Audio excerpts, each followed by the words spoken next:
Welcome to Eric's Perspective. Joining me today is Jamaal Sheats, Director of Galleries, curator at Fisk University, and an artist of great talent. Jamaal, thank you so much for joining me today. Eric, it's such a pleasure to be here. Yeah. I'm so excited for the conversation that we're going to have today. Yeah, and so am I, because Fisk holds a special place in my heart, and as I understand it does with you as well, not just because you're working there, but you actually went there as for undergrad work, if I'm not mistaken. Oh, absolutely. Yeah. I'm all of the above. I'm legacy because my father went there for grad school, Oh, no kidding. and my mother went there for undergrad. Oh, wow. And I went there for undergrad, and never in a million years did I think that I would be back at Fisk. Well, that's awesome. That's awesome. Yeah. Just a quick note: my father got earned his master's degree in chemistry in 1939 from Fisk. So that's part of the reason that I have a special attachment to the university as well through him. But both your parents went there, and so I thought maybe that's a good place to start. Maybe just to talk about your roots. Where were you born? So I was born and raised just outside of Nashville, just south of Nashville. Oh, okay. And I'm smiling only because I think about, even though I grew up south of Nashville, I feel like I was raised in North Nashville because not only because of Fisk being there, but also the church was there. And so that's where we spent most of our time growing up. I see. And Yeah. at what point did you develop an interest in art? Well, that's a tough question. Um, I think that I've always had an interest. Um, the arts were something that I constantly ran from. Like I did not want to go into the arts, but as a child, I would draw, paint. I think my mother was a chemist, or is a chemist. Let me say that much. Ah, Or well, let me backtrack that just a little bit. She was a chemist. She does not practice chemistry or do chemistry anymore, I see. but she taught chemistry for a better part of a decade. And so my parents were always keen on looking at our interest. And so I think for Christmas and birthdays, I think I got an early Meyer flask or something to do with chemistry and art supplies, as I think back. Ah, Uh, but the arts is something that I always tried to run from, even as a student at Fisk. I was like, I want to be a business major, entrepreneur, and fought really hard not to go that route. uh-huh. But fast forward, when I took my first art class, it was the only place that I felt like I was at home on campus. And so that's where it really started. Ah, and so what was motivating you to avoid the art field? Was it something you felt like you couldn't sustain a living or something like that? I know for a lot of people that's a concern. In one sense, you could say yes. Yeah, But on the other side, I was just really unsure. I see. And so I wasn't sure what my parents would think. And I think it was internal pressure, Yeah. even though they were always wildly supportive. And it was my mother and father who encouraged me to be an art major. Like literally what happened, I remember I was taking a business class. And for me as a student, I'm an audio-visual, and some would say a learner that also has to do with touch, a kinesthetic learner. Yeah. And so in the classroom, for me to retain information, I would, be drawing. And as long as I was drawing, I could remember everything that was happening, in the classroom, Yes. and whatever was happening in my notes. And so to jog that memory, while I was taking taking my test in this business class, I drew along the side of the page. Ah. And though I got an A on the test, the professor made a note and said, look, you don't doodle in my class. You want to doodle, you take an art class. Ah. And so that's what led me into taking an art class. Excellent. And this was while you were at Fisk, right? Yes. Yeah. And so while taking that art class, my parents who had collected had taken the work to their office. And my father thought my mother had purchased somebody's work and wanted to know who was the artist. And she was like, it's your son, it's Jamaal. And so at that point, he sat me down and basically said, why be, half of anything when you could be the best at something? And so he said, you may want to think about your time working in this area because that's where you found the greatest joy. What a beautiful thing. I think that's so inspiring to hear. That's a great thing. Yeah. I'm sure that provided a lot of inspiration and support. That's so important, I think, in the development of any artist. Absolutely. Yeah. So that's what started me on this path. I mean, Oh, that's that's how it started, and I didn't look back.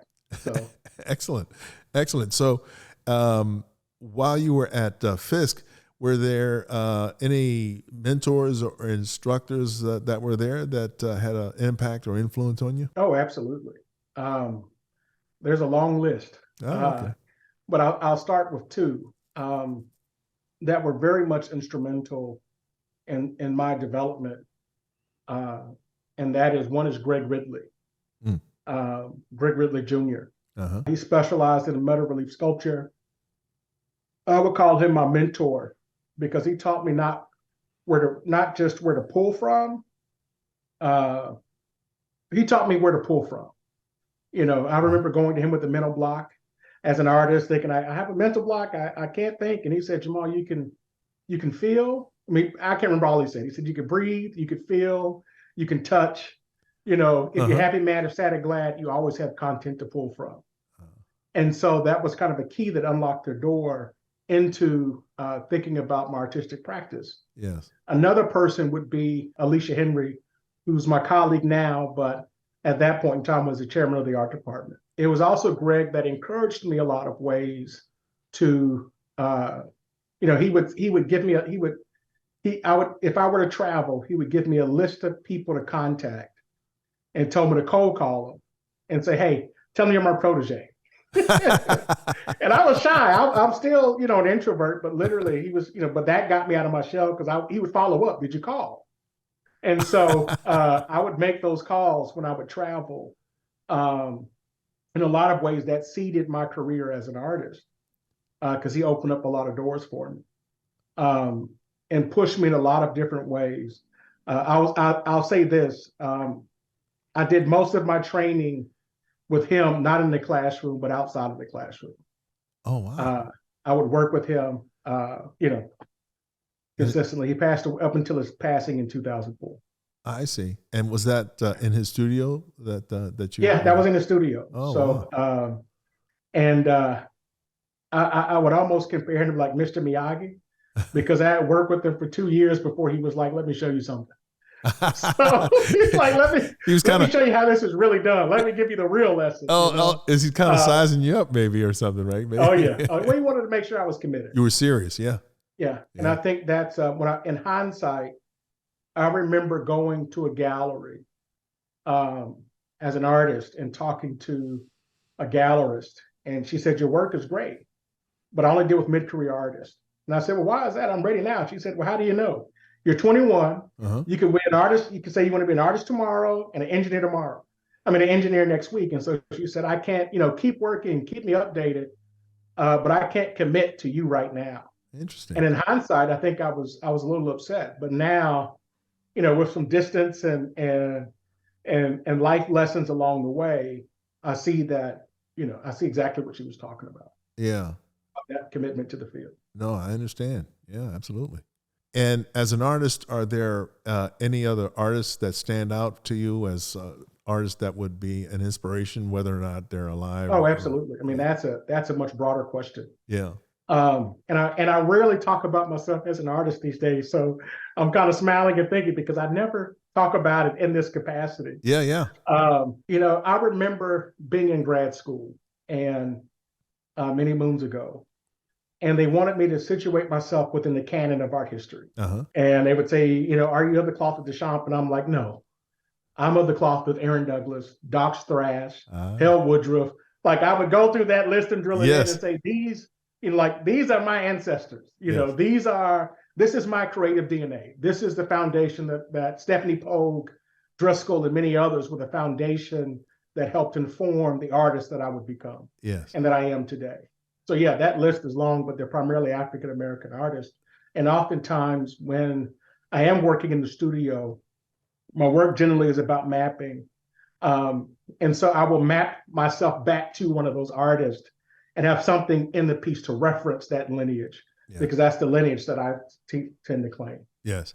And where did you get your MFA from? Tufts. I went to School of the Museum of Fine Art and Tufts University. Awesome. And so other thing I wanted to just explore, and we'll get to you as a curator, and we'll talk about Fisk in a minute, but I just wanted to further explore this method that you were shown, that repoussé. I was just wondering if maybe you could expound for our listeners and viewers about, first of all, what it is and how you got involved with it, and talk a little bit about your method, if you don't mind, whatever you're comfortable talking about.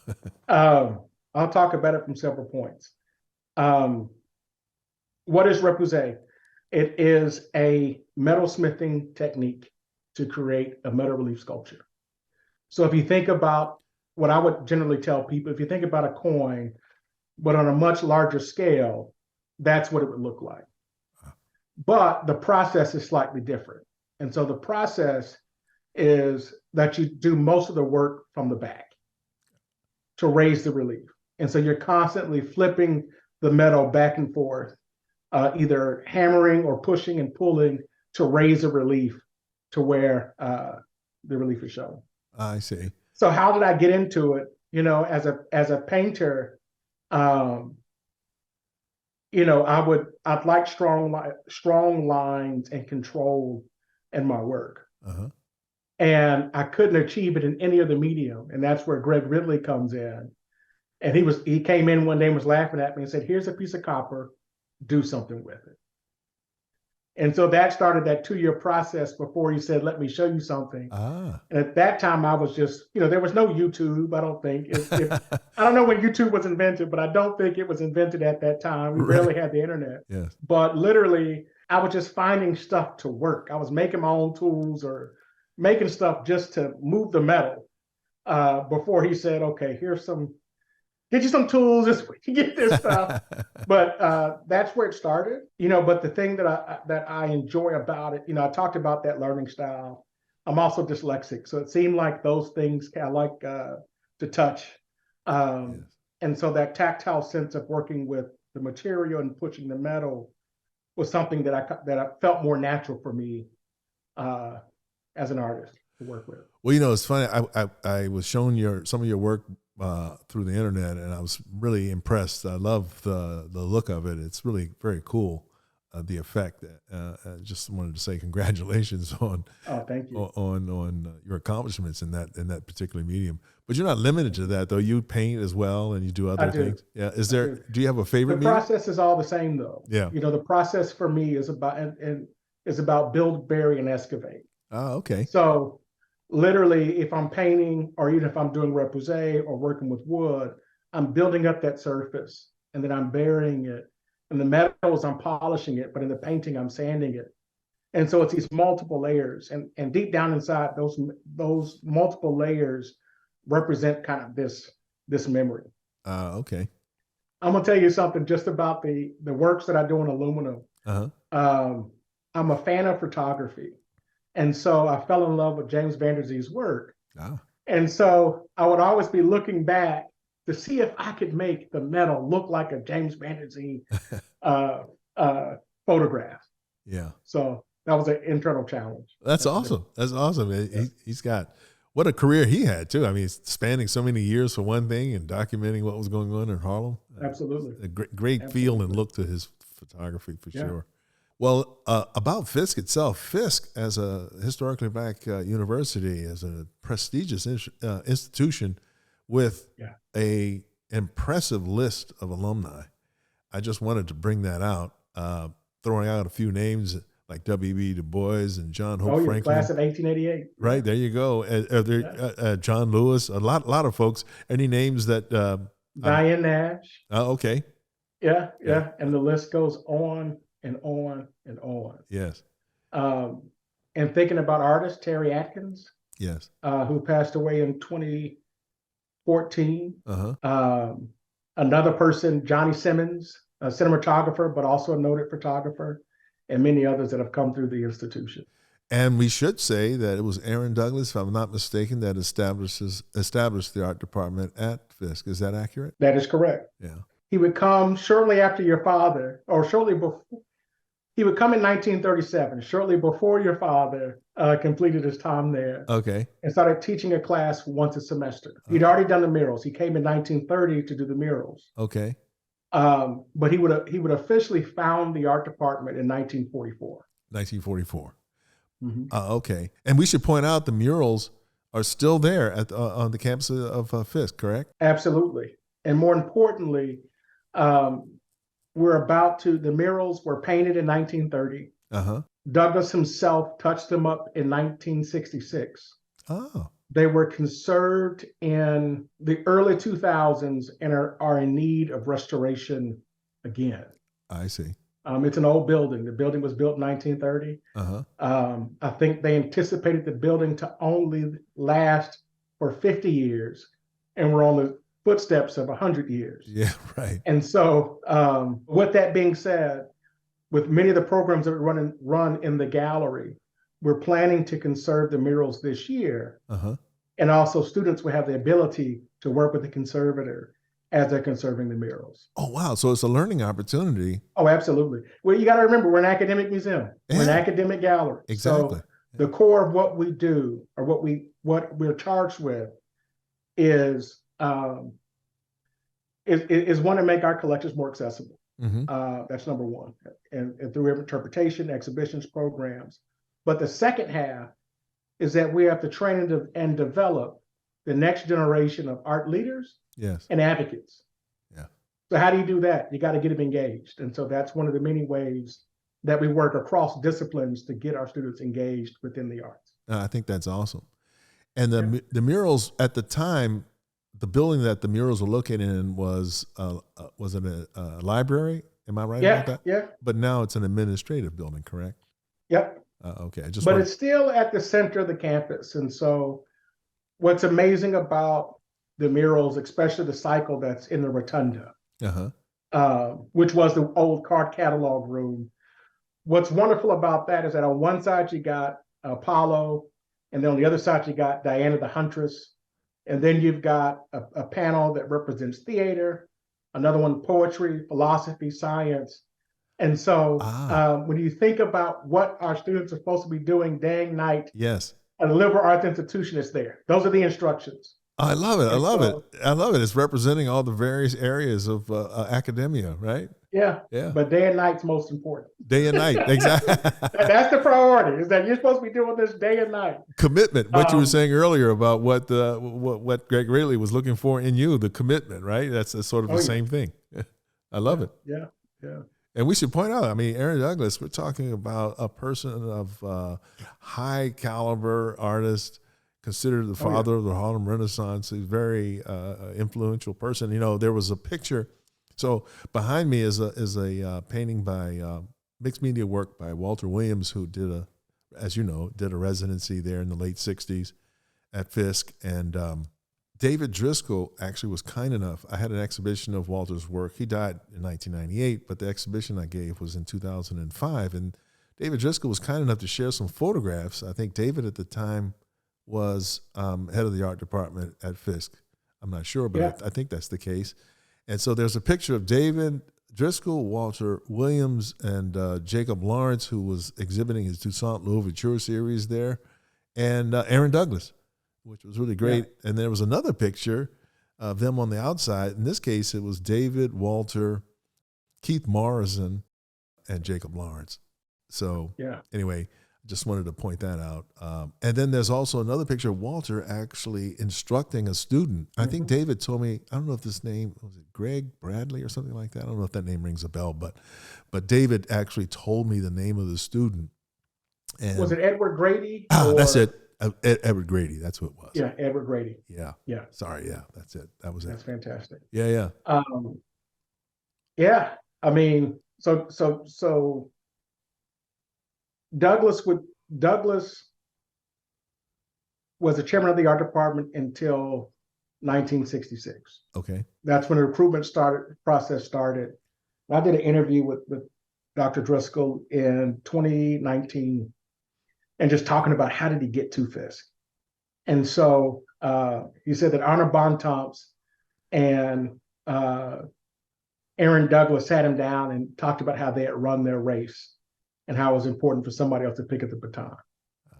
And David Driscoll would come to Fisk, and you would see this explosion happen on the campus, where you see Walter Williams coming to campus, Martin Purrier on campus, Yes. Lottie Kweli, not Lottie Kweli, but many artists of the diaspora coming to the campus, Yes. which was really remarkable. What a rich period to be on that campus. That must have been incredible. Oh man, I mean, I think, you know, when I think about the work that we do today, it was, Douglas and Driscoll and many others, Robert Hall and Earl Hooks and many others, helped set the foundation and the collection for us to be able to have these conversations today. I mean, they really built what we know of Fisk University Galleries today. And that's the one aspect of it too that I think bears emphasis, is how these people were not just artists and administrators, but it was like almost like a special mission they were carrying out to preserve and pass the baton and the whole thing. It's just a beautiful example of a positive, sort of a positive thing. I don't know. It's just, I think we're all fortunate to have had them precede us and do what they did to lay the foundation for what we're able to look at now. There's not a day that goes by that I'm not reminded or I think about the contributions of Dr. Driscoll, of Aaron Douglas, Victor Simmons, Robert Hall, and many others. Yes. Yeah.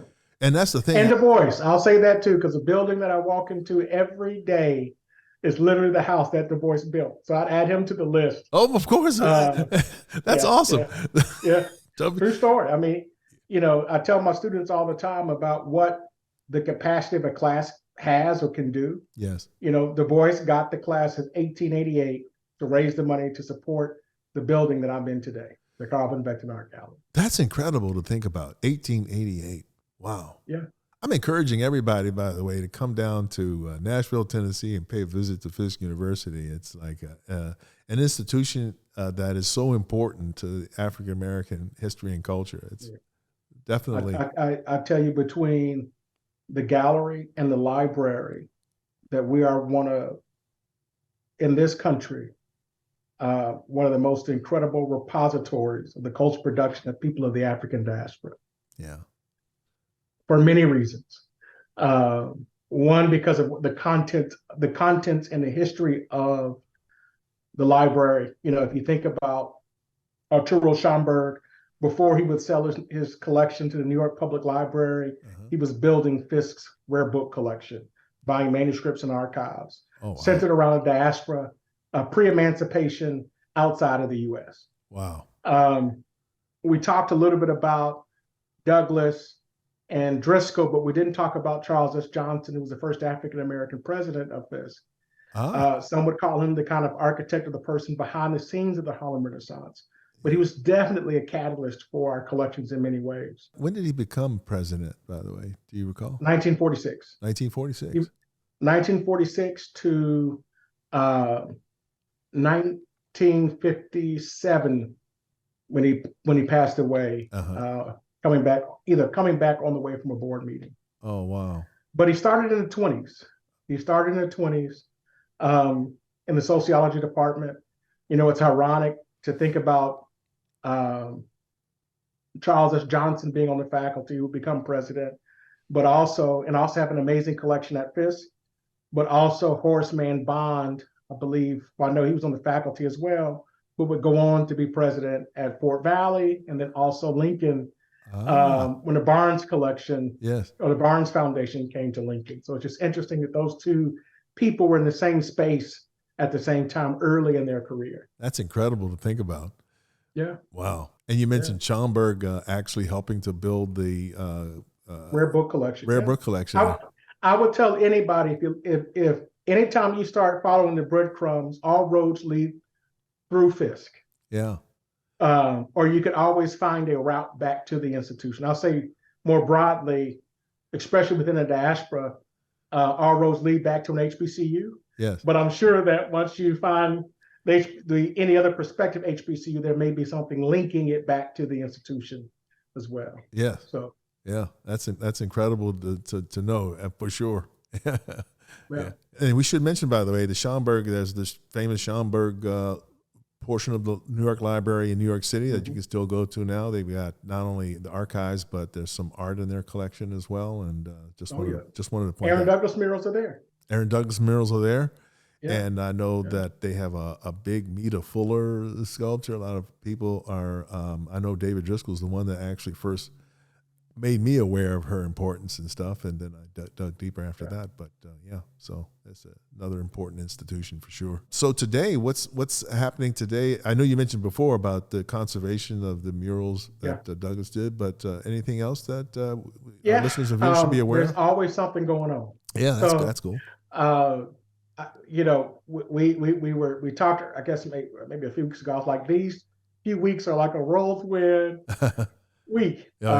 Which coming off the heels of that, it was nice to kind of reflect on what's been happening. Mm-hmm. And so one major thing is that one of the first major exhibitions to tour from Fisk in nearly 40 years is African Modernism in America. Oh. And so that's an exhibition that originated from Fisk in partnership with the American Federation for the Arts. They helped us tour the exhibition. Uh-huh. And so it opened in St. Louis 2 weeks ago at the Mildred Lane Kemper Museum at Wash U. Uh-huh. And it will travel to next to the Phillips Collection and then to the Taft in Ohio. The Taft in Ohio, okay. Yeah. And 90% of the objects in that exhibition are pulled from our collection.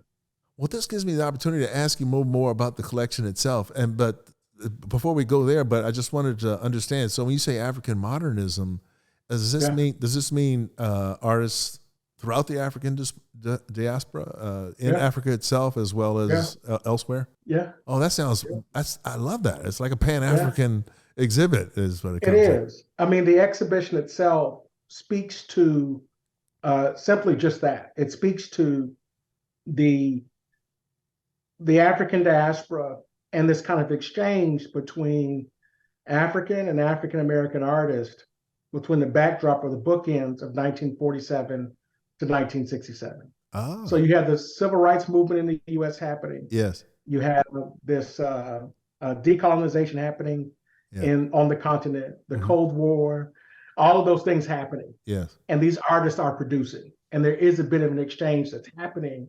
And that a large part of that happens not only at Fisk, but amongst the HBCUs, but it happens at Fisk as well. Oh. So you see artists from the continent, Peter Clark, South African, doing workshops, being an artist in resident, and then, coming to Fisk, as well as many others. Interesting. It was funny. I was talking to a friend of mine not long ago about Herman Kofi Bailey going to Ghana, becoming the Minister of Culture. It's sort of this interconnectivity. Here he is. He's African American, but there he is, a Minister of Culture, an artist himself, of course, but a Minister of Culture under Kwame Nkrumah and so forth like that. It's really fascinating. John Biggers going to different places in Africa. Going there. Yeah. Aaron Douglas. Would go there in 1957. I think it's 1950. Don't quote me on that date, but he would go in the 50s. Let's say, be safe and say in the 50s. Yes. But he would also help organize by way of the Harmon Foundation, because the Harmon Foundation is very central to this exhibition. Yes. But works by Akano Lashika that would open up at Fisk in 1959. And where was that artist from? Nigeria. Okay. Yeah. Wow. So there was this whole kind of exchange, and many of the artists, John Biggers, the market scene, is it that Maya Angelou once owned, is on loan to us in the exhibition that we have right now. Oh, wow. It's gorgeous. It is just incredible. I can imagine. I would love to see it. Yeah, I'll send you some stills. I'll send you some emails from the presentation at Fisk, but also the presentation at the Kemper. Oh, thank you. I would love to see that. Yeah. I had, it's been a while now, but I had a John Biggers piece in my gallery, and it was of an African chief, I guess you could say. It was a beautiful, beautiful full-length portrait that he did, full of a lot of detail. He was very good about detail and so forth, John Biggers. Yeah. And it came as a result of that trip you were talking about. One thing I'll just add to it, which I always find so amazing, especially when you go back and look in the archive and talk about this exchange. It's fascinating to look at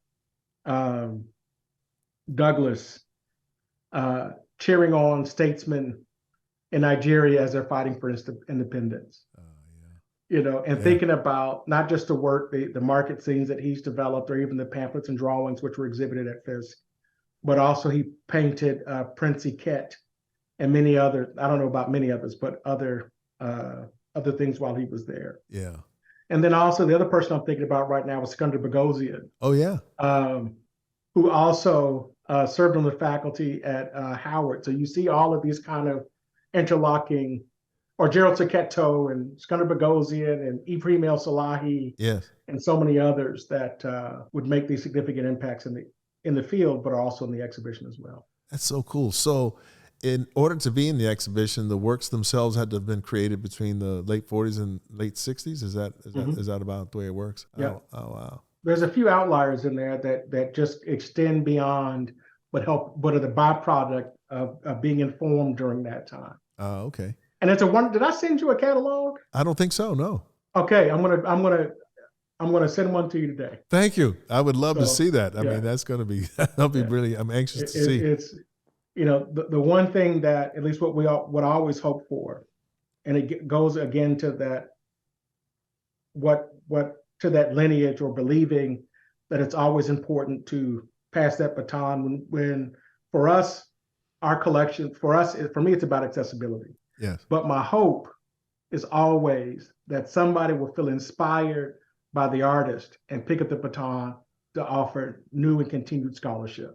Yes. And so that's one reason why I'm super excited about these artists in the exhibition and the present, and the fact that it's touring, because it provides opportunities for people to rethink what their perspective is on African modernism. Yes. So, or even just help them even rethink what modernism is. And, you know, a friend of mine was telling me about how, speaking of that, there's a lot of young living artists in the continent itself that are getting a lot of exposure around the world and having exhibits, and their work is selling really well in Europe and England and elsewhere. When you said modernism, that thought popped into my head as well about what's happening today with artists that are working today. Yeah, we commissioned Ndidi Dike, who's a Nigerian artist, interdisciplinary artist, to do a piece called Politics of Selection, which is also in the exhibition, that looks at, though the Harman Foundation was run by two women, but looking at and there's very few women in our collection of African modernists, but talking about the politics of selection. That piece is really discussing or thinking through or talking about women artists of the diaspora. That's one side, linking back to contemporary artists. But the other thing we had, this is in 2020, we wrapped a little theater with burlap, and it's an artist by the name of Ibrahim Mahama. Okay. An incredible artist who wraps these buildings to talk about the labor and the memory, and also the transatlantic slave trade through the life of this material. He was able in 2020, with a partnership called EADJ, the Engine for All Democracy and Justice, which is a collaborative program between Fisk, Vanderbilt University, and Millions of Conversations, and the Frisch Art Museum. We were able to bring these pieces of burlap to wrap this building. That burlap that we had on campus came from, I think, the 2017 or 16 Venice Biennial. Also was a part of Documenta in Kassel, Germany. Oh, wow. And then went to Toronto, and then came to Fisk. Oh, wow. Which was nice. You know? I love it. That's awesome. Yeah. And so that's a part of the traveling exhibit? No, that was a different project. Oh, it's a different project. Okay. But that's just, I wanted to illustrate that we're still, you know, at Fisk, we're always thinking of ways that we're showing work of artists of the diaspora. Okay. And so that was just another example. That was just one example of that. Yeah. Yeah. Okay. I got it. And you're not just an administrator and the director of the galleries there, but you're actually teaching yourself. Is that correct? I am. I think I'll tell you my full title. Associate Provost of Art and Culture, Director, Curator of Galleries, and Assistant Professor, Department of Art. So yeah, I got a few jobs. You're wearing a lot of hats. Yeah. So what is it that you're teaching? So I teach sculpture. Oh, okay. I teach sculpture, and in this part of the semester, I'm actually teaching repoussé. So, excellent. That's that's awesome. Yeah. That's I'm awesome. not making my students make their own tools, though. I'm trying to tell them, I'm giving them a whole lot. I'm giving them a whole lot, much more than what I initially started with. That's good. That's a nice example of the carrying on the passing along the baton, I think, right? Greg really was sharing that with you, and now you're sharing it with your students there at Fisk. That's fantastic. I love it. Yeah. And with sculpture, is that all types, like modeling clay and carving wood and stone and so forth? We haven't done, or we don't do carving with clay. We would generally put that in ceramics. Oh, okay. I don't teach that. I can, but I haven't taught. Since COVID, we've been doing sculptures with found objects. Oh, okay. Assemblage. Yes. And focusing on found objects, trying to keep and teaching them kind of the theoretical side of creating these sculptures. And also at times repoussé. This is the first time that I've taught repoussé since 2019. Oh, wow. So in COVID, we had to make a switch. Yeah. And so thinking about what was accessible and what was around us, I started teaching sculpture. The class I would teach would be with found objects. Oh, okay. So, yeah. Yeah, that's such a cool thing. I know Noah Purifoy out here. I mean, it's just incredible some of the stuff that he's done had done anyway with found objects. Absolutely. Yeah, when you said that, it reminded me of him. And another artist friend of mine, John Riddle, who passed away back in 2002, using the found objects in his case too. It's really wonderful to see somebody. I remember at his memorial service, his daughter was talking about, all of a sudden they were wondering where he was, and there he was. He was like rummaging around in dumpsters in the neighborhood and stuff, trying to pull stuff out and to use it, incorporate it into his work, which is really cool. Yeah. So that's what my students are. That's what they've been working on up until this point, and have done some really interesting work. I'm really proud and excited for them. Oh, excellent. Yeah. So when it comes to instruction in arts, does it cover, I'm assuming there's like art history, there's also painting and drawing and that kind of thing? Absolutely. Would that describe the... Painting, drawing, graphic design, all of those design areas, AX, UX, IX design is an area that we're moving into and building the department in that area. But definitely all the foundation, painting, printmaking, sculpture. Oh, okay. All those ceramics, those foundational courses are being taught. Yeah. Very good. And I would tell anybody, I would say, Fisk, even though we have an amazing gymnastics team and a good basketball team, we don't have a D1 athletic program in other areas, but I would say our D1 athletic program would be our music and art departments. I was going to say, isn't forgive me if I get this wrong, but the Fisk Jubilee choir, is that still a thing? Oh yeah, they don't stop. I mean, the Jubilee Singers, they do not stop. They are touring right now. I was going to tell you what city they're in, but I can't remember. Oh, no worries. But they are touring right now. Awesome. And they're world famous for many years, right? Oh, absolutely. Yeah. Absolutely. Yeah. I mean, that's one of the primary reasons why Nashville is known as Music City, USA. Yeah. Because of the Fisk Jubilee Singers. Yeah. And, when you think about just the cultural fabric of the institution, and even thinking about our collections in general, when they set out to raise funds to build Jubilee Hall, which is a building that many call frozen music. But when that building opened, it had a collection. Wow. in 1873, 1876. They had a collection when that building opened. So, wow.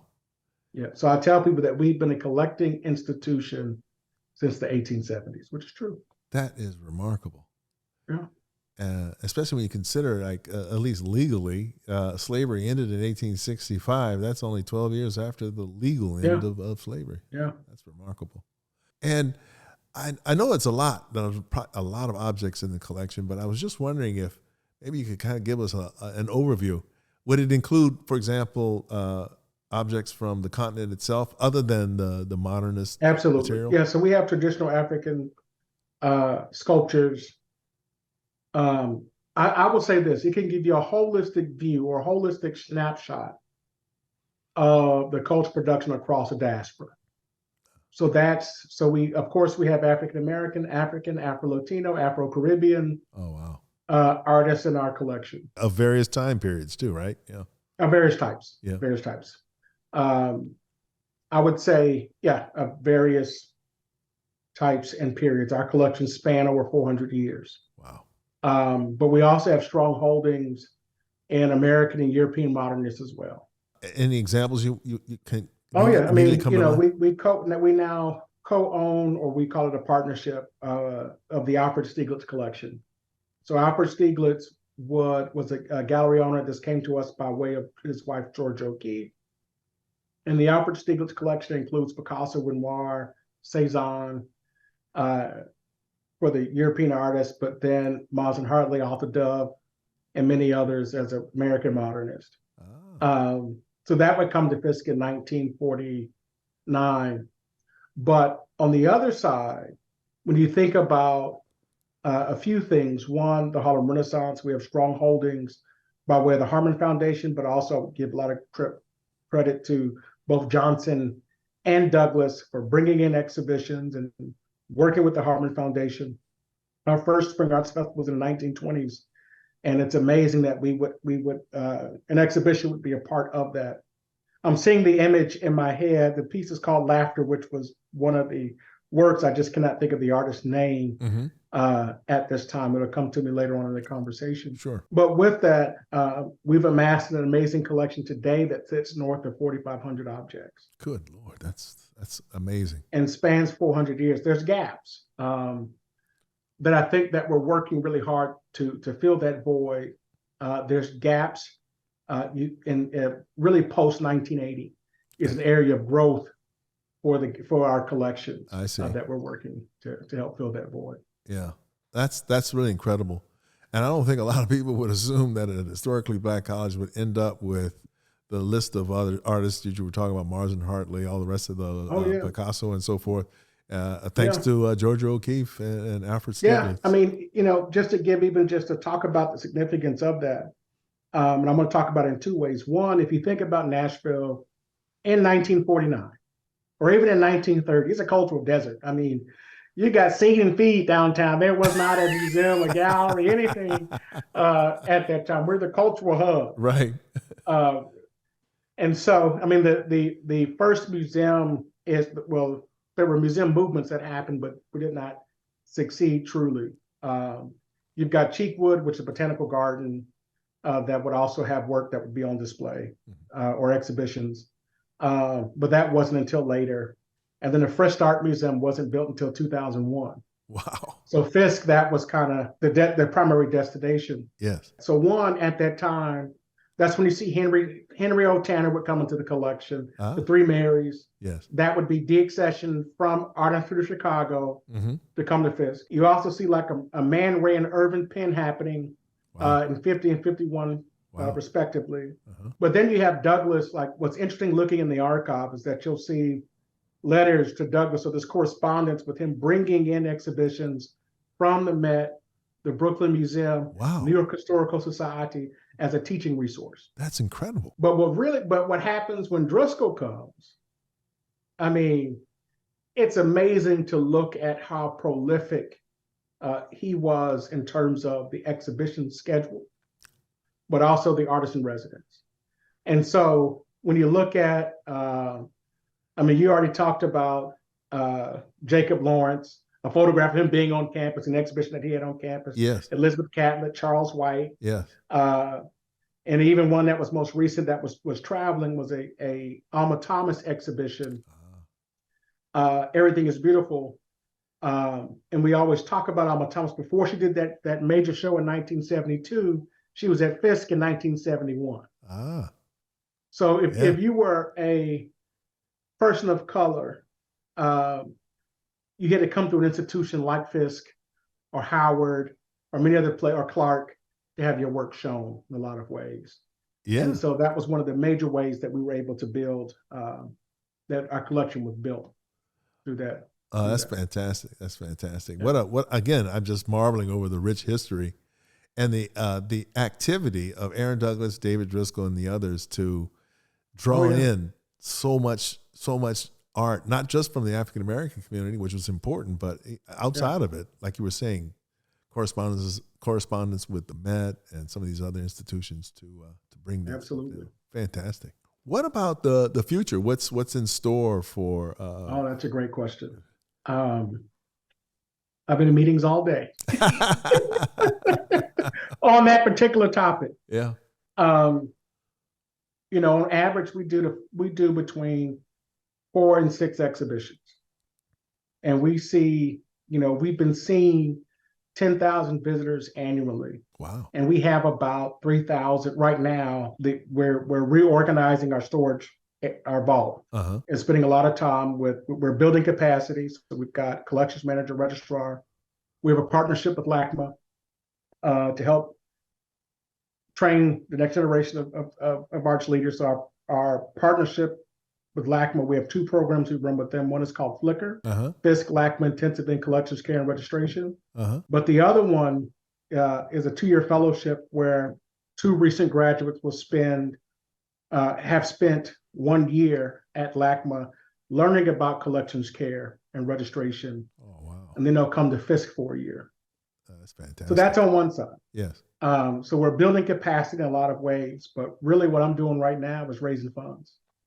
And so, well, let me give you this opportunity to say to the listening and viewing audience, in case you want, raising funds because it's time. Yeah. And that though we have an amazing space, you've been there, the gallery, but we can't show the bulk of our collection. So you're trying to build a museum? Would that be? We're trying to build a museum. Oh, okay.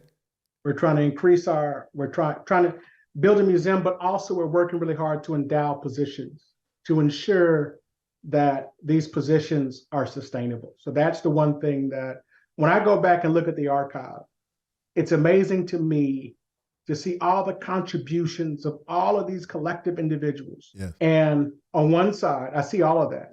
Then on the other side, I see a period where I see this growth and then a growth, almost a stair step. Yes. Like you see this incline and then a plateau, incline, plateau, incline, plateau. And so what I want to do is to ensure that we're constantly building.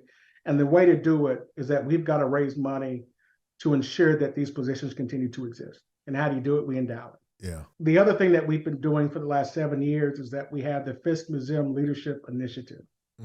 And so with that, it goes back to that part of the mission I was talking about earlier.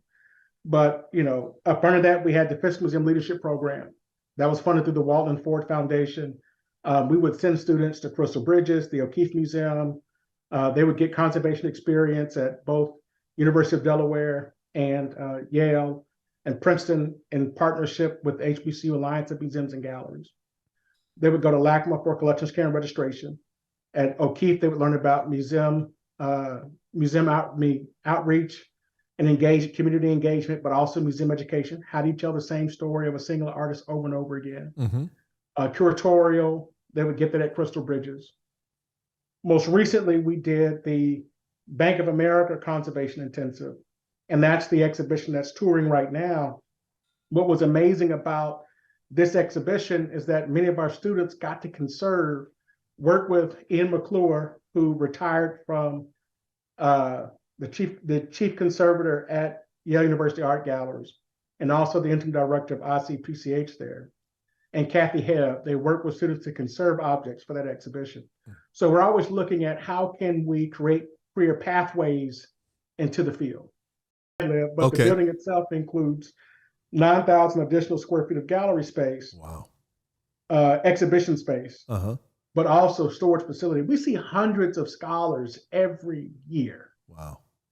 Literally, we get 3 to 4 requests a week about something related to our collections. Yes. And right now, our collections are not as accessible as we would like for them to be for research. And so we would literally build classrooms along the storage vault to make it more accessible for people to, so we could pull these objects out in a safe, secure space for them to view them. And then the last little part about the building is that we're also planning to build a lab. Oh, wow.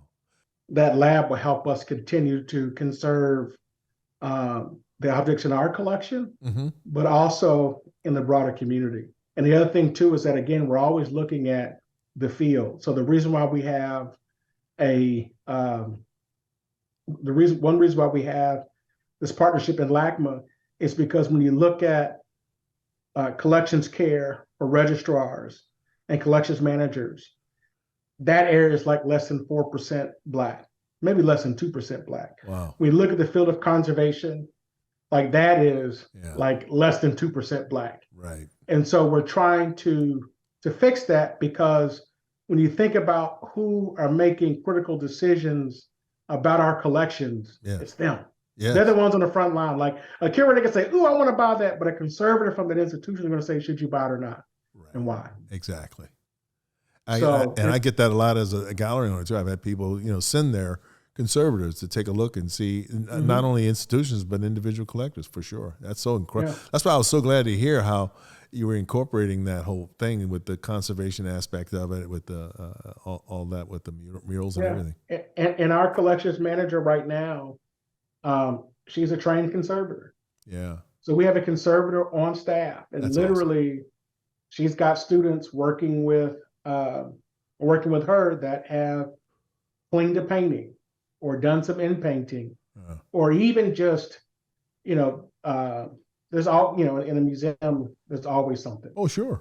We had a work on loan that, and I can't remember what the lender said, but the lender said it was something, part of the pigment or just, the gray tones or whatever. Mm-hmm. And our collections manager and registrar looked back at all the condition reports, it was present.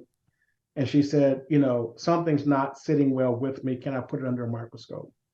I think it's been stable because it's been kept in a stable environment, but I'm pretty sure that's mold. So let me test it. And so she tested it, and it did indeed end up being mold. Oh, wow. Though it had gone through all of these different checks. Sure. But because of the collection artist that she'd been working with, she's like, this isn't characteristic of what we've seen. Oh, so let's go. This isn't just that. It's something else. Oh, so I love it. Yeah. Oh, that's awesome. It's fun. It's fun. Yeah. So fantastic. I love it. That is so awesome. So let me encourage everybody listening and viewing to make a contribution. If they wanted to do that, how would they do it? And we'll make sure that we broadcast it as well in writing. But if you would tell us, that would be great. Absolutely. If you want to become a friend of the gallery, you can visit us at Fisk University Galleries.edu or .org. Okay.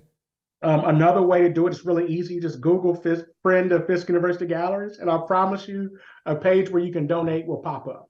Oh, okay. It's that easy. Just Google it. Okay. But the other part for us raising funds for the building and endowing positions, which all include naming rights. Contact us through galleries at fisk.edu or even jsheats at fisk.edu, or even give me a call. Okay. Either way. And can we say the phone number that they should call? Absolutely. We'll put it out there. 615-329-8720. Okay. If you don't mind, one more time. 615-329-8720. Excellent. And so once again, I'm encouraging everybody to contribute one way or the other to what is a incredible cause that's been going on for quite a while. Oh, absolutely. Yeah. This is definitely cool. Yeah. It's a big deal. And we're making headway. And so I'm super, super excited about the progress we've made. Well, and as you were describing it too, I mean, LACMA in those those of you in the audience who are not aware of what that stands for, it's the Los Angeles County Museum of Art. Sending students and individuals there to get that training to Crystal Bridges, all these other establishments, learning about conservation. And as you mentioned earlier in the conversation about the conservation work that's going to be done on the Douglas murals, what a great win-win opportunity. On one hand, you're getting the murals conserved, and on the other, students get a first-hand opportunity to see how it's done in a situation like that, where there's murals as opposed to like a work on canvas or something like that. So that's awesome. I just love what has been happening at Fisk and what continues to happen. Oh, yeah. The only thing I didn't mention is that we got a gallery ambassador program. So, oh, really? What is that? And so the gallery ambassadors, they help us do everything that we do. So they lead tours, develop programs. I mean, we really try to share power with our students and empower. I'll give you a prime example. We did a show called Scape, 20th Century African Americans Inspired by the Built Environment. It was one of my favorite shows. I mean, it was an incredible knockout, beautiful show. Excellent. And so I had a student that came in and he had an affinity for Legos. So he said, can we do something with Legos in this space? I said, yeah, you know what? You write it up. We talked about it. I said, write it up, send me a proposal. He said, great. So that week I got the proposal. I said, okay, now you're going to contact Legos to see if they'll sponsor it. Uh-huh. Lego said yes. Okay, now we need participants. He had locked in that he wanted maybe 10 to 13-year-olds or 7 to 12-year-olds, whatever that range was. Uh-huh. And so in Nashville, at that time we had these school system clusters or neighborhoods. And so we connected him with who was in those neighborhoods. We helped facilitate it. And what did we have? We had as part of the exhibition Scape 20th Century African Americans Inspired by the Built Environment, we had a Lego Builds. And so we had 30 families within the North Nashville community that had not been to the gallery. Oh, wow. In the gallery, building with Legos. That's awesome. And referencing the exhibition. I love it. It's like a participatory thing in many ways, right? You're seeing the work and you're building and we have something. fun. I mean, I think I'm smiling all the time because on the inside, I'm laughing. Even thinking about another program that we do. We do a ton of programs, but another one that we do is called Big. It's called Babies in the Gallery. Okay. And so that's is it as it sounds? Fun program. It sounds like it. Yeah. Is it as it sounds? You literally have babies in there? Oh yeah. I mean, before and after the event, the campus is littered with strollers. So it's a sight to see. Yeah, it's a sight to see. Our students will design a tour. They'll sing songs as part of the tour. So they're given the content. And I'll give you a prime example. Arthur Dove had this, actually it wasn't just Arthur Dove. It was on one side, but on the other side, it was Malvin Gray Johnson. These were two images of a cow. Okay. So they would give you the historical context about Malvin Gray Johnson, but then they would sing, "Oh, McDonald had a farm," to the kids. But the parents would get the story about the actual artwork, but they would get the singing that would happen in the big program. And many of the people that run that program are actually Jubilee singers, so they can really sing. Oh my God, that sounds totally awesome. You're making me wish that I was a resident of Nashville or somewhere close by. I could come and take advantage of some of these programs. And they sing contemporary songs too. So I have a daughter who loves Frozen, or who loved Frozen. And there was a painting by Skunder Bogosian that was on view. And when they looked at it, they immediately referenced Snowflakes and Crystals. And so they would sing Frozen, Let It Go, or whatever that song is when they would get to that in their tour. So it's nice. It's a lot of fun. That sounds totally awesome. Yeah. Well, Jamaal, I want to say thank you so much, man, for taking the time to talk to us today and sharing your perspective. And just thank you so much. I really appreciate it. No, thank you. This has been such a wonderful experience for us to just connect and to think through some of this and discuss it. And also thank you for providing a platform and the infrastructure for artists of color through your gallery, but also the voices too through this podcast. So I really appreciate all of your efforts, and thank you for the opportunity. I appreciate that. Thank you. And let me just say one more time, please support what I consider to be an incredibly important thing all the efforts that are being undertaken at Fisk to create the museum, endow the positions, and continue with these wonderful programs that are taking place there. So anyway, thank you again. Oh, no, thank you. Okay, so everyone out there, thanks a lot for joining us, and please don't forget to subscribe. Thank you.